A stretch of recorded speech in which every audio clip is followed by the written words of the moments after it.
Good afternoon. Welcome to this latest episode of the Pandemic Podcast here on Friday night with Alan Miller talking about the forthcoming Together Action Week on vaccine passports. Many of you have been asking for different methods of action that you can get involved with to start to tackle some of the issues that we've been addressing here on the Pandemic Podcast. And I'm delighted to have Alan here tonight to talk about an entire week of action that you can take on the specific issue of vaccine passports. You'll have seen through the footage from the Pandemic Podcast that there have been a number of protests on this very subject involving Together, taking a strong stand against vaccine passports. Nonetheless, we've seen them implemented in Scotland, Wales, and other parts of Europe and the rest of the world. So England is we're holding our ground in England, but we want to say no to vaccine passports everywhere. So delighted to be here to talk with Alan tonight, not only about the Action Week, but more broadly why it's important that we take a stand against vaccine passports and other related mandates. So, Alan, welcome to the show. Good to have you back. Thanks for having me here, Dan. I think you're the third person to hit hat trick on the Pandemic Podcast now. I like these kind of numbers. Three. Yeah. The only hat trick I've ever had in my life. Well, good to have you back. So let's before we get into the Action Week, for those watching, firstly, it'd be really useful to talk a bit about background to the why it's important to take a stand on vaccine passports, then perhaps talk more broadly about the Together Declaration, and then we can talk about the week ahead next week. So firstly, what is your take on vaccine passports, and why is it important that we take a stand against these things? Well, vaccine passports, digital ID, they're a terrible idea, firstly, from any sense of our civil liberties. The idea that you have to show if you've had a procedure of any kind to strangers, security guards, or anyone is just completely wrong. We've never voted in IDs in the UK. We've actually never wanted them. And now to have them hoisted upon us with a pretense that they have something to do with health and keeping people safe is utterly disingenuous, morally bankrupt, and completely wrong. It's sort of, there is no health sense in it at all. As we now know, you may well have not had the vaccination and have high immunity because you've had COVID. You may have had a vaccination and you can still transmit it. And even when we talk about all of this, it's always like in the hospitality venues, right? But I mean, if we remember back to Eat Out to Help Out, less than 2% of transmissions actually came from hospitality. The vast majority came from hospitals and care homes. And that was a consequence of bad decisions that were made with people. And many of us were saying at the time, it's the vulnerable that need to be protected, like they would be with other things that come through. And we see some terrible years with flu and stuff like that. So the very notion that you have to show me your papers to participate in society and somehow this is a trade that we're going to have to do now is terribly wrong. In the three nations, in Scotland, Wales, and Northern Ireland, it's had a terrible impact at a level of business. So we've seen up to 50, 60% in losses. We've already seen tens of thousands of hospitality venues close, hundreds of thousands of jobs go. So you've got this situation where it's damaging in terms of business, but actually in terms of our engagement in civic society, this idea that, you have to somehow show who you are to participate and get on with this is completely wrong. There's been no evidence attempted to be presented about it. The first vote at the Senate, and we were there outside protesting, that first vote in Senate, a technical glitch, and it went through. And again, on the next one, utterly contemptuous. I mean, they were locking in and out members of Senate and the press, right? It's almost like this morbid fear of having a proper debate and a discussion with people. They want to kind of vilify people as though somehow we're dangerous. But actually, we want to have an open debate and discussion. Could you please tell us, just at any level, where you think the efficacy in this is? It still would be wrong, by the way, even if there was a health representation, but there's not. So what you've got is this situation where we have these callous impositions that pretend, it's so disingenuous, they pretend that it's to do with being caring and something, something must be done. Considerate health. You've got venues that are licensed that are faced with very few options. Also, none of them want to be seen as irresponsible. You've got this whole narrative now that somehow, if you don't just go along with everything that's presented, that you're being irresponsible. Actually, the responsible thing to do, the safe thing to do for society, the moral thing to do is to reject them without, out of hand. And actually, that's why we've got this week of action, because we really want to make local MPs understand, either say thank you to those, and we have a list at the togetherdeclaration.org site of the people that have voted against them, say thank you to those MPs for doing that. But also to put pressure on the MPs to say, we don't want them in England, no plan B, we don't want them in Scotland, Wales and Northern Ireland, they need to go. And, we really want people to get involved in this campaign, because actually MPs listen to their constituents. They actually have to be representative. As soon as they start hearing from more than about 20 of them, it puts enormous pressure on them. And already with the declaration hovering around 150,000 people, we've got on average about 100 in each constituency. So we really want to kind of put pressure on them for this. We're actually going to do it regularly with our 7 pillars on all of the issues that Together organised around. But the no vaccine passports is crucial and central. And we've seen in many countries now how these have been implemented, not just as though that would be bad enough in hospitality and other venues, but in transport, in retail, across the board. And also obviously other things with like mandatory vaccinations. And, the thing is, you get this kind of impulse of something must be done and we'll do this thing. And then you kind of see how it all carries on. And actually, we can shine a light to the world to say, we're not going to have it here. We're going to get rid of it, really challenge it, really protest, politely, courteously, peacefully, but very firmly, and make it clear to the MPs that we are going to be basing our votes on what they do, and hold them accountable and say, are you going to challenge vaccine passports? Are you going to argue in Parliament against them? And how are you going to vote on them?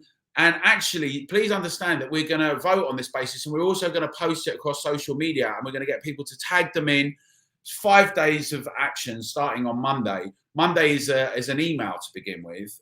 Monday is a phone call to begin with, and leave a message if you don't get through. That's very effective when you leave a message. I've been called back by Diane Abbott's office. I left a message for Diane Abbott, Labour, in Hackney. She voted against them. So I'm saying thank you, but I'm also saying, are you going to sign the Together Declaration? Will you argue about this in Parliament? I think it's very important for my local area, because I'm worried about venues and jobs, but I'm also worried about the discrimination component and creating a 2-tier society. Very, very important issues. But, when we leave a message for them, they have to come back to you. And then on the second day, we're saying people should email them and attach the letter on the togetherdeclaration.org. On day 3, we're saying, you can knock on some doors in your local area and talk to people, or put some flyers through. We've attached flyers. People who have signed the declaration will have had that email. If you've not signed the declaration, you'll get it. At day 4, we call them back again, either to say thank you. Obviously, if we've spoken to them, we don't have to do that. Say thank you for calling. Thank you for saying you're opposed to them. Or why haven't you called me back? Why haven't you emailed me back? People often on my threads say, look, my MP's useless and they never come back to me. One of the things they say is also they say, oh, they've come back and they're just ignoring it. Don't leave it at that. Email them back politely and actually focus on this issue. We don't want people talking about all sorts of issues. We don't care what people's status are, right? It's really important. This is a point. It's no one's business but their own. Choice is really paramount, but everyone is opposed to these vaccine passports. And email them back and say, no, that's not good enough. Actually, what I'm saying is I don't want them. And I want to know if you're going to talk about them in Parliament, if you're going to put it on social media, and you're going to challenge this or not, because my vote will be dependent. Because often if they respond, that gets put down as a tick and they've responded and the issue's gone away. And then on Friday, the 10th of December, we're saying everyone to go, if you have not got an appointment already with your MP, because many of us have, but if you've not, to go outside the surgery, and where you haven't got a surgery because they've been closed during the response to the lockdown, to actually go in a kind of well-known place in your high street or outside a venue you like, a pub, and post from there and tag your MP in. And we'll be sharing some posts for that for people as well. And the idea is that we really put them under some pressure to be democratically accountable. And we don't want people getting all boisterous and leering and all of that, right? We don't want to be an excuse for the media or anyone to tarnish us. We're very serious, right? This is an enormously serious problem and a big issue. And I think that everyone, we can be very effective, and we should not allow them to use any excuse to try and distract from this core issue. But I would really encourage everyone to get involved in this and to let their MPs know their thoughts, and to get involved in this week of action, which starts Monday. I think the really smart thing about what you've laid out here in this 5-day phase is it's a multi-pronged approach where you're absolutely right. I mean, many people commenting, I don't get a response from my email. But that's the beauty of leaving a phone call. I mean, just a couple of weeks back, I contacted my MP. I phoned the office. I couldn't speak to anyone in the first instance. I left a message, and by the end of the day, I'd had correspondence back. So you can get a rapid response by doing this if you're very clear in your communication.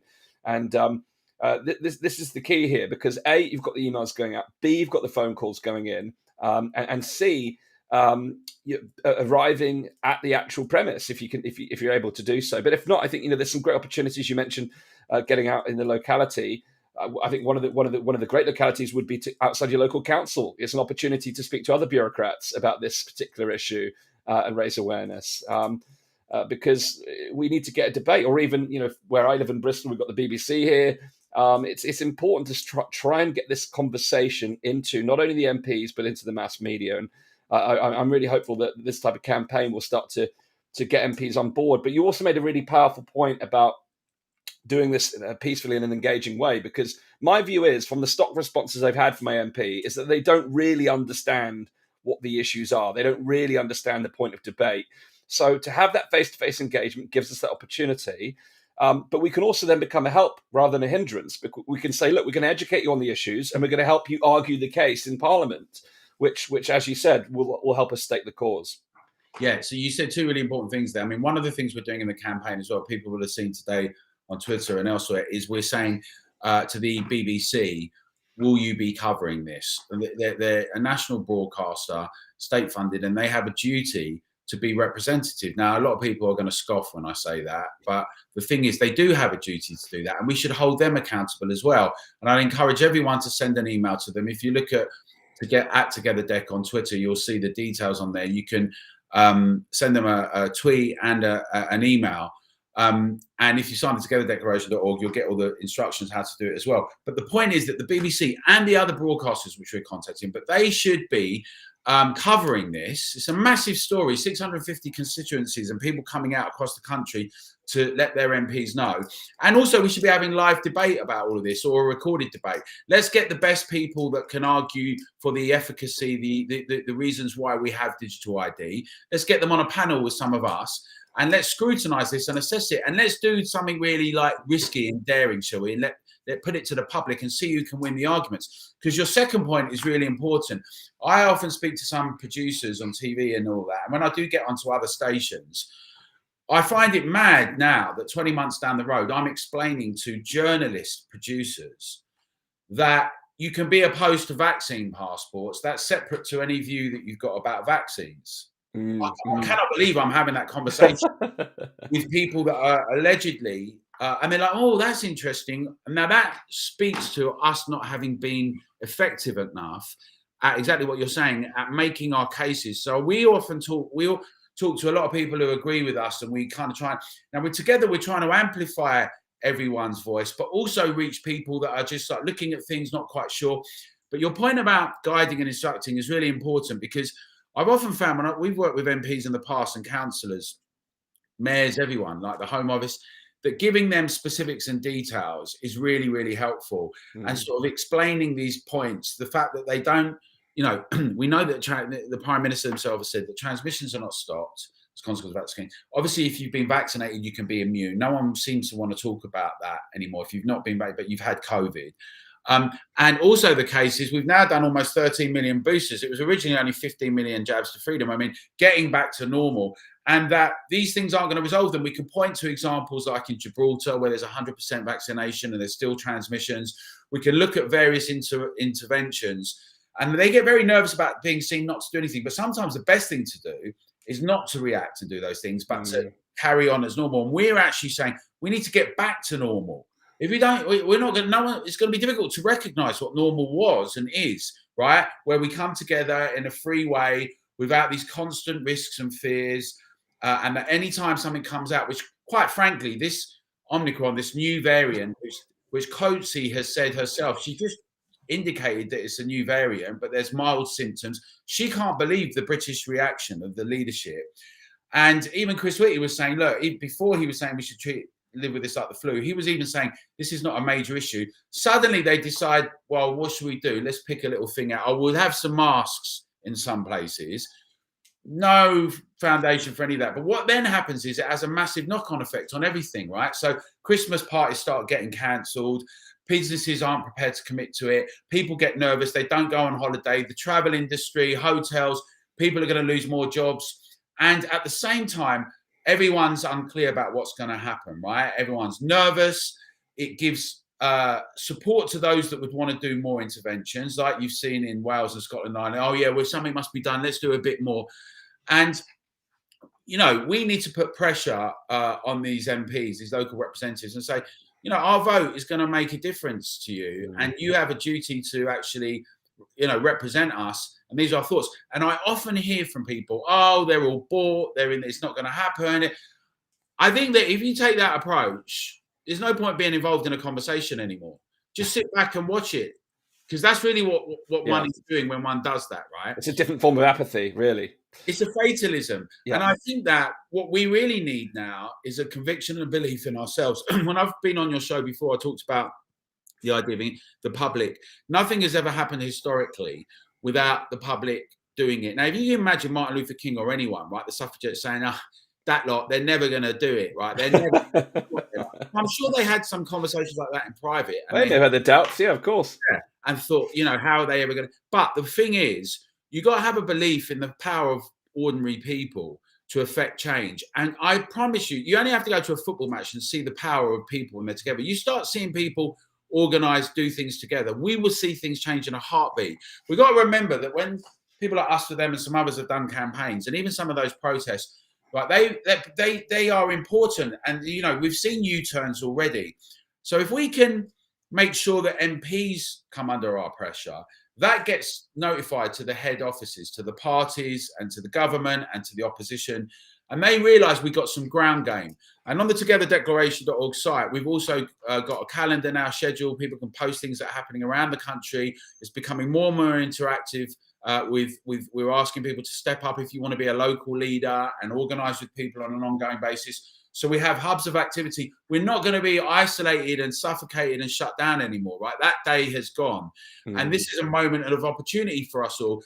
And I would argue to people, rather than saying it's all done, let's say, what can I do, right? What can you do? What can I do about this? And am I going to do that, right? And am I going to take a risk that I might lose? Right, that's an important. Am I going to take a risk? It may not work, but am I going to put myself on the line and try and encourage a few other people to come with me? And if we all do that, we'll make history.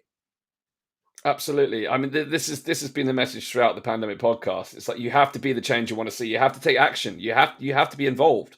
We were talking recently on the show about the difference between being a passive supporter of campaigns versus an active supporter. It's very easy to stay on social media and express your views in comments and on shows like this, but we need that to translate into tangible action. And it's having the conviction, absolutely, as you said, and the courage to step up. For some people, they might feel totally uncomfortable picking up the phone to the MP. It's breaking that barrier down. The costs are too high to worry about those things. But I can understand that. But this is where we've just got to get really, really focused on the outcome. And you're absolutely right. I mean, every change in history has occurred due to a group of courageous people who took repeated action. There's no such thing as an overnight success story. It's a stack of actions that multiply over time to create the victory. And we cannot give up. We cannot sit back and allow this to happen. We have to take action.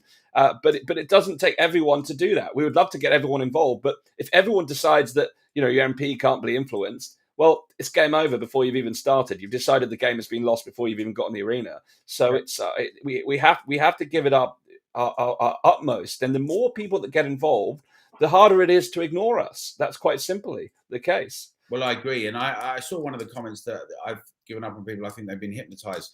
The thing is, it's easy to become exasperated and exhausted. One of the problems is that the government and others have been very contemptuous of the public. They've been very disdainful. And some of the people who would like more interventions and lockdowns, they're often call people like us names, right? Like COVID idiots or whatever, and sometimes gammons and all these things. But, equally, people that are opposed to these things start using names as well and calling people stupid and sheep or hypnotized. We have to be able to have the courage that our ideas are going to win some people and they're not going to win with others. And but people are ends in themselves, right? They're our friends, our neighbours, our loved ones. They're decent people, right? We cannot forget this. We cannot allow this set of circumstances to entrench division and hatred. We're not going to do that. Being together is about the idea that we believe in one another. And actually, we're not going to let people up there who are instrumentalists, who are trying to use nudge, who never come into contact generally with ordinary people that much, and who are just going to impose these things and when in doubt, regulate. No, we're going to try and convince our friends and our neighbours and our work colleagues and our loved ones. And we are not where we were before, right? There are a lot more people who are like organised. We've got various people that we're working with, like our conversation here, lots of different campaign groups of professionals. We've got MPs that signed the Together Declaration, and we've got 150,000. We should make that 500,000 as fast as possible. But the key thing is that now we're going to start getting activity locally. And I'd encourage everyone, take a chance on it, right? Give it a go, get involved, do it politely, right? Do it calmly. Think about those civil rights movements, right? They were absolutely incredible with how much dignity they had, but they won, right? They got legislation changed, they got hearts and minds changed, and they done it, right? It didn't happen overnight, as you say. We need to be able to do the same thing, not to be castigated and presented in a certain way, but to win people over. We've already done some of that, right? So we've got some examples of how that can be the case. We've got some allies. We've got some allies in the media. The media response is changing. Many more questions are being asked, right? Particularly about the response to the so-called new variant and what the impacts are about the impositions and everything. I'm seeing a lot of stuff that's out there in the last few days and week. People are horrified to some extent, some not enough, but by what's happening in Austria and Germany and elsewhere. And this is an opportunity for us. We can shine a light around the world based on what we do here. And if we win this, and I think we can, right? If we win this, that will be like a domino effect and a house of cards everywhere, right? That really will. Yeah, well, I think it's so important to recognize that point.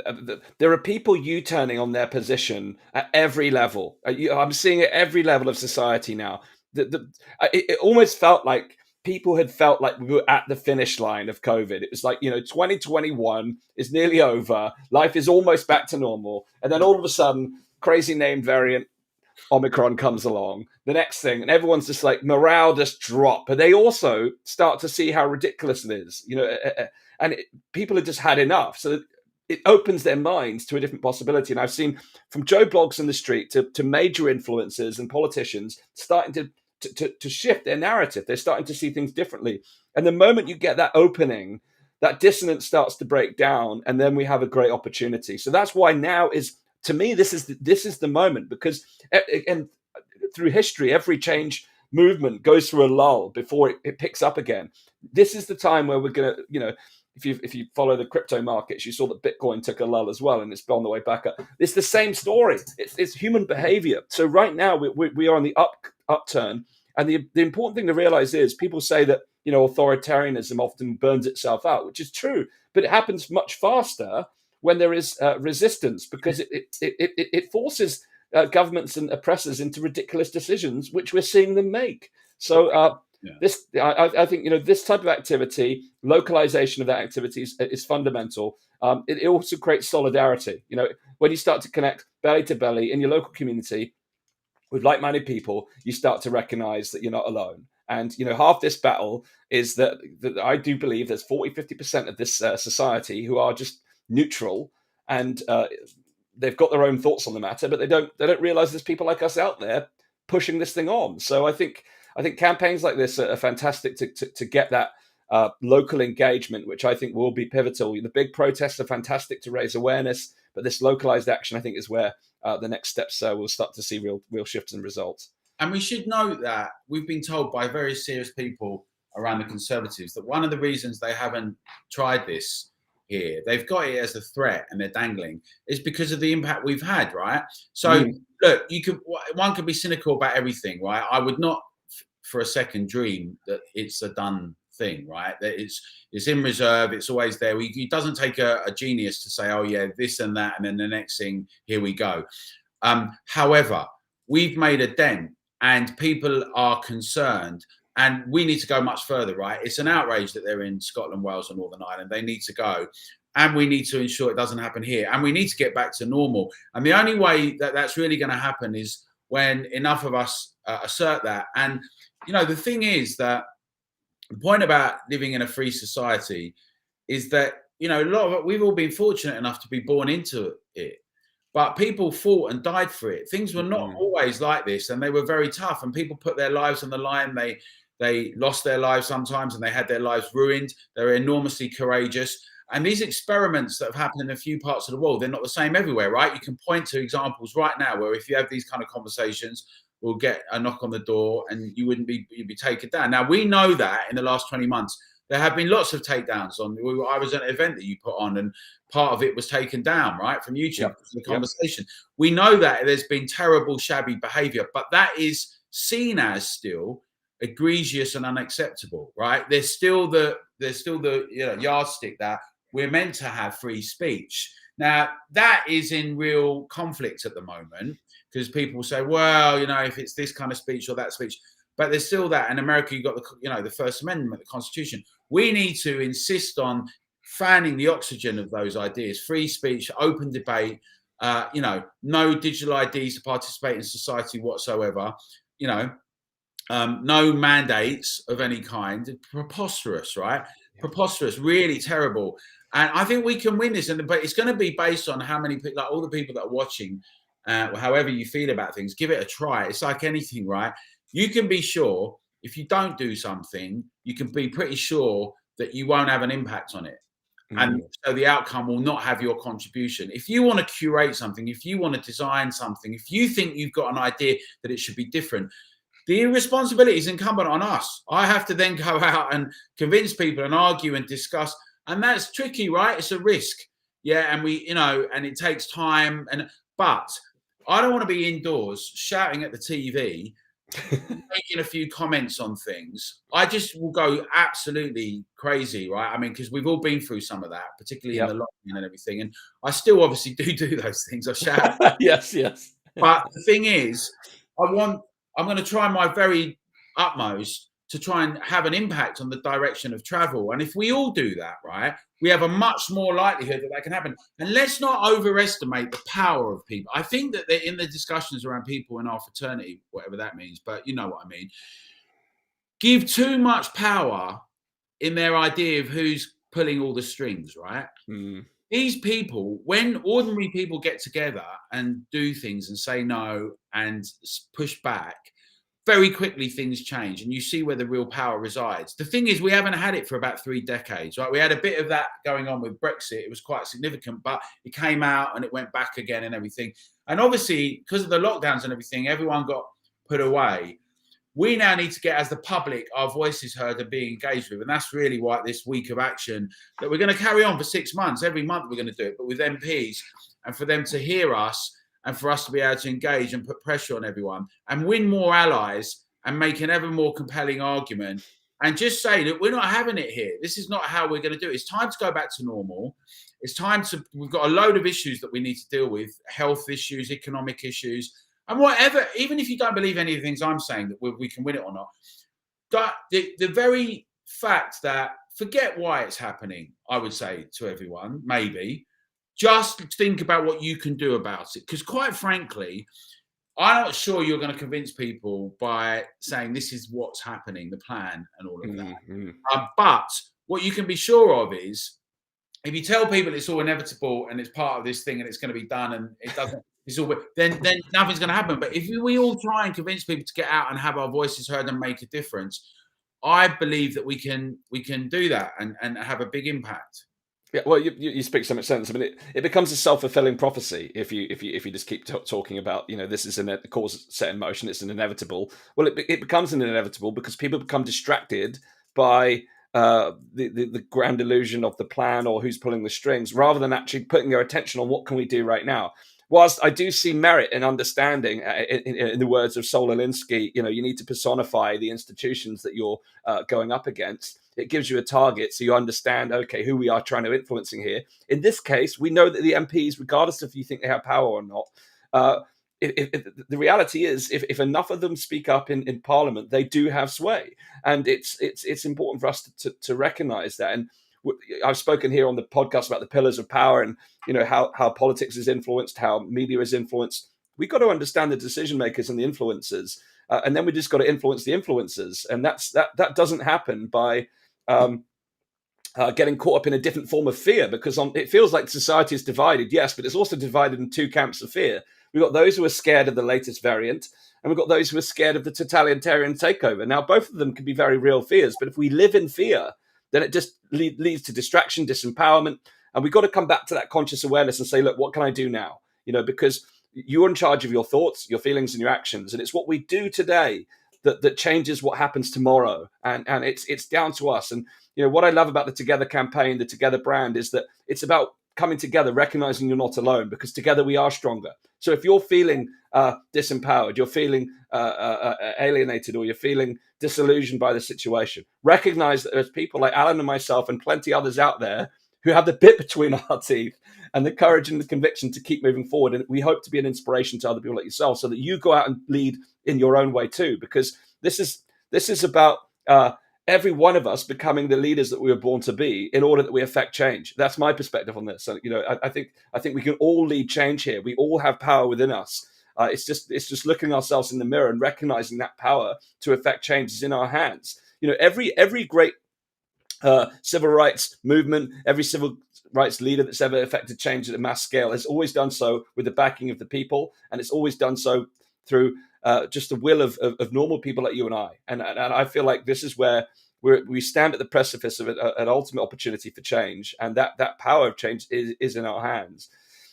So, Alan, what's the first thing they can do today? Obviously, if they haven't signed the Together Declaration, that's going to be step one, right? You can go to togetherdeclaration.org to do that. Yeah. So for step one, sign the Together Declaration. That's togetherdeclaration.org. Then the next thing is that you'll have an email, but you'll follow us on Twitter at TogetherDec. So the Twitter's building up. We've got messaging going up there. Then on Monday, once you've signed it, you'll be getting daily emails. There'll be a different video from different people coming each morning with a set of instructions. So on Monday, it'll be a simple one about the phone call, if you leave a message or if you speak to your MP. Tuesday will be the same for the email and being sent. And on Wednesday, about knocking on 30 doors and putting some leaflets through the door. Again, politely, nicely. The whole idea is not to start big, having big raging arguments, screaming at people. The idea is to try and demonstrate and show that, this is something that's important and we should all be concerned about. We need to take ourselves seriously. And I have confidence in people, right?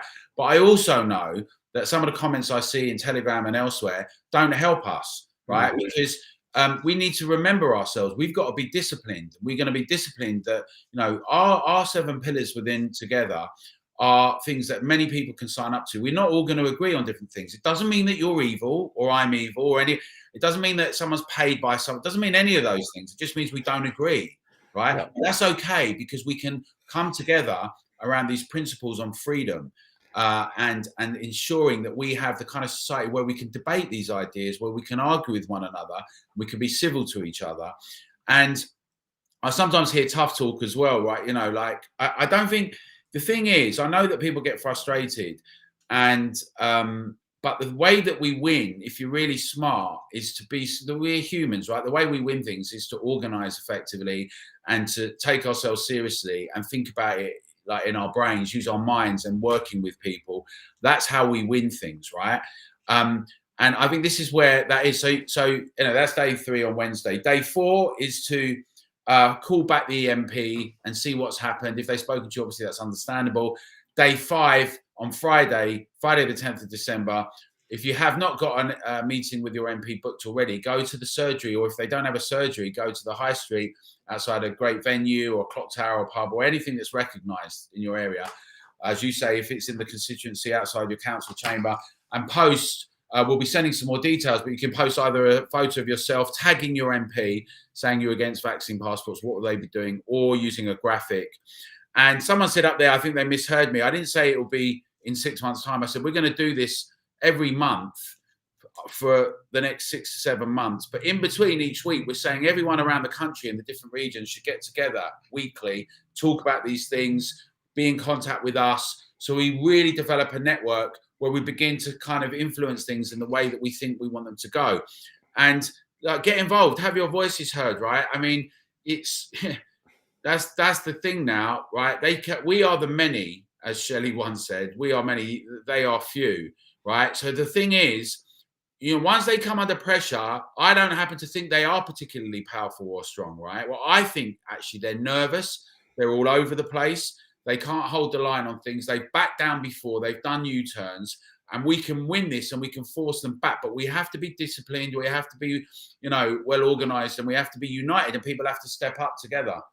Oh, the interesting thing as well, I had a conversation with someone in the Conservative Party this week, and their view is, again, you could be sceptical about this based on what's happened in the last couple of years, but their view is that Boris doesn't want any of this illiberal stuff, that he is somewhat of a libertarian. I mean, you could dispute that based on all the things that Britain has been through over the last 2 years, but their message was simple, that we ought to focus on encouraging Boris to lead through this without any further mandates, restrictions, vaccine passport, because at this point, we haven't made it quite clear to the government that we are here to support a free and open society. We are here to drive that message forward.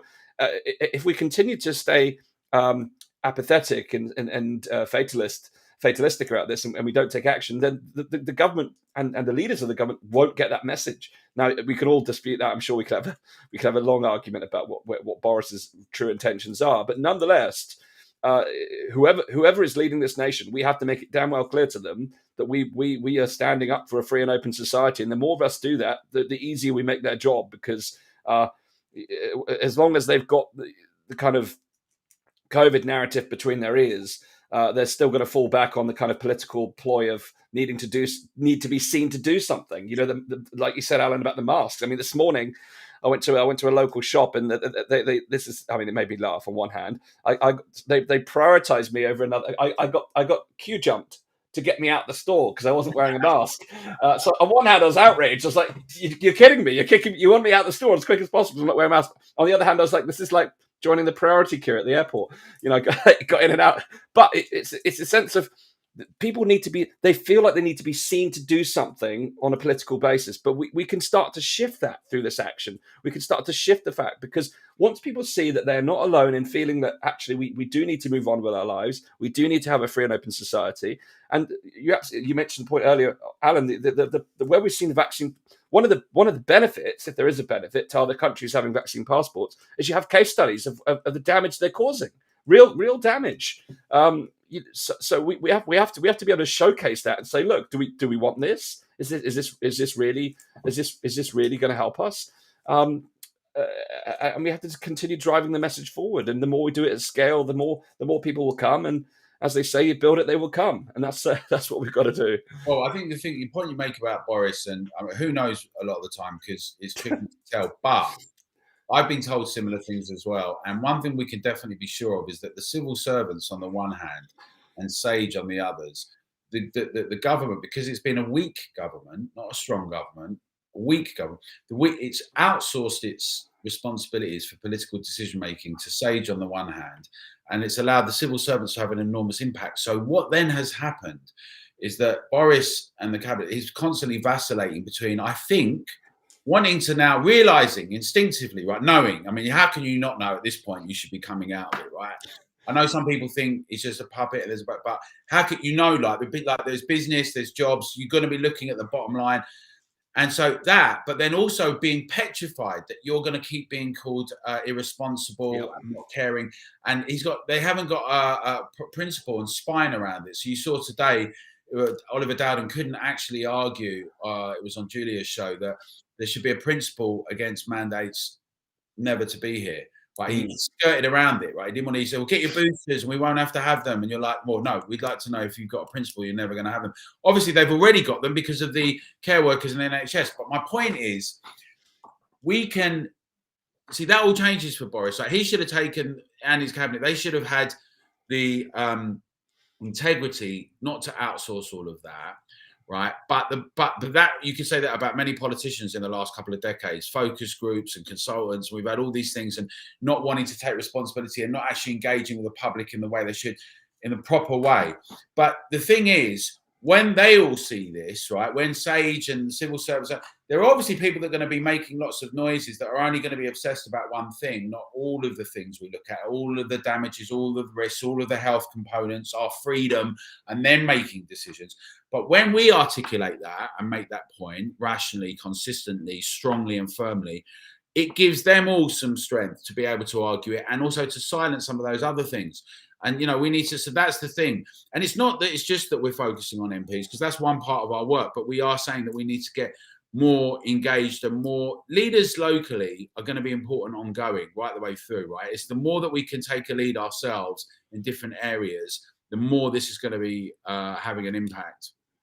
Fantastic, Alan. So yeah, please do join the campaign. The very least you can do today, if you haven't done so already, is sign the Together Declaration. So you're on the mailing list. You've made your mark on the declaration, and you'll receive further details. So do follow the Twitter channels, the Together Declaration Twitter channels. I'll put those in the comments. There's a Telegram group as well where you find all the information, and start joining the localized groups. You've got England, Wales, Scotland, Ireland. You can join the localized groups and get involved. And this is our time. This is the heat is on, the pressure's on. But in situations like this is where the pressure creates diamonds. That's the old phrase I use, and this is the opportunity for us to create diamonds. We are the seeds of change. This is happening now, and you can either watch it or you can join us in being part of the change. And it's a decision that every one of us has to make. It's a simple decision. You decide to watch, or you decide to join, and now is the time to join.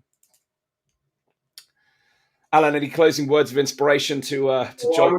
I would echo that, but I would say, if we cast our minds back, there was the young Martin Luther, not Martin Luther King, but Martin Luther, who put up his theses up on the church door.